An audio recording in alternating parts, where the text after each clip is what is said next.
Hey everybody, I'm sitting out in the hall while you all are working in your small groups and wanted to go ahead and give you a short video that might help you as you start working on your hands-on intervention unit. So I've pulled up the assignment guidelines and know that the first thing you need to do is choose a target skill. So I've given you some examples that I've seen in the past that make some really great projects.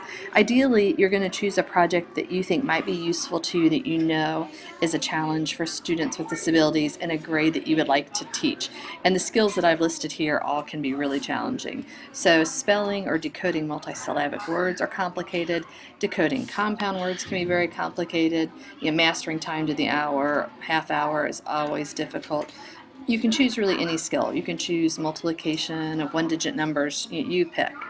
So after you pick that academic skill, you're going to find or create 10 different activities.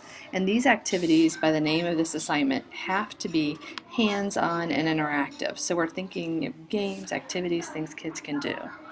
And you want them to be something a child or student is going to be able to use to demonstrate or practice this skill. So it's not just a teaching moment, but it's the student engaged in something.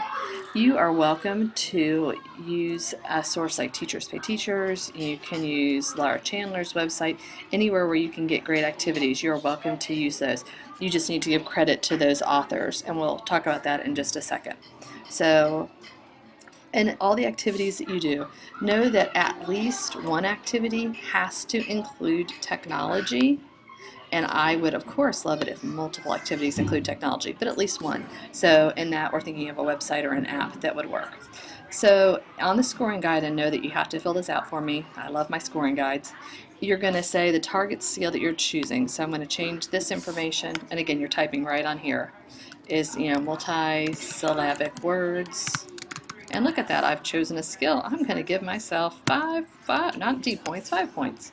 I'm going to look up the Common Core that fits this, including the grade, and make sure that when you list the Common Core, you give not only what number information is with that. I'm going to do grade 6, and I'm going to, spell that out. But spell out the Common Core. Don't just put a series of numbers, but actually tell me what the Common Core says that you're doing in that skill. So time to the hour, whatever it is, list it out for me. And if I do all of that, right now I'm going to get 1 point because I told you a grade. But after I submit all the information, I will get 5 out of 5. I'm always going for the most points. The next thing you're going to do is look and see, out of all the activities that I've chosen, do I have activities that are hands-on, interactive games? It's not just the teacher talking. And if I've done that for all 10 activities, then you can give yourself 10 points. And we'll assume that you did that. The next thing you're going to do is just start filling in your activities. So, if here I went and found a great game that I like, I'm going to list that game there and then give myself 7 points. There is a little caveat. It's more than just naming the activity. So let me show you an example that is good that will help you out. So here is a sample hands-on intervention unit. Note that this is not filled out in the data catcher because, not in the scoring guide. This doesn't have the scoring guide included because this unit, when they did this assignment a few semesters ago, I had the scoring guide separately. But you're welcome just to insert it all in that scoring guide. So they've got the activity number 1 is called Buzz Beep Ding. Their skill is time to the hour, I believe. So they explain what they're going to do. You're going to present a clock to the class. Each student's going to name the clock, then they're going to, so tell me what this activity is. Here's the description of the game. And then you're going to give an extension if you can, or a twist to this. Sometimes the student calls it as an added twist. But go ahead and make sure you describe the game, and then there's something else that you might do to support a student with a disability. So then they've given us the resource here. This is where they got the game. And then they've included their data sheet that we talked about. So they are looking at the student being able to tell time from 12 to 11, so around the clock. And if the student was successful with this one, you're going to give them credit. Yes, that they did it. No, they didn't. So they just go through and then they talk about the second game, an extension that they could do with that game. Here's the website reference, and here's the data system.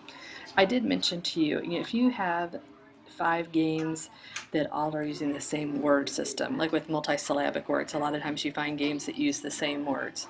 That's absolutely fine. You can create one data sheet, put it at the beginning and say this data sheet is for activities 1 through 5. So just keep on rolling with, I've got my data sheet, I've got my pictures for these. If you pull a picture off the website, that's even better. Here's a really cute picture of a kid making a clock on the floor. So pictures are good, the more the better. So every activity, you're going to describe that activity, tell me what's going on, and then for each activity, if you have a master data tracking sheet or some kind of data tracking that is separate for each game, then you'll earn all the points there. So that is the intervention unit.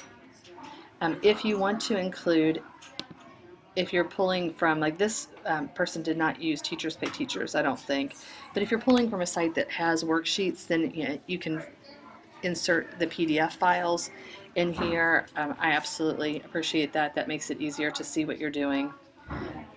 But just make sure you've got a short description that describes it. So you saw that assignment was about 4 pages. Most hands-on intervention units, if you don't have big PDF files that you're using whole pages, most units are between 5 and 7 pages. If you've got big pictures that you're using, that might expand it out further.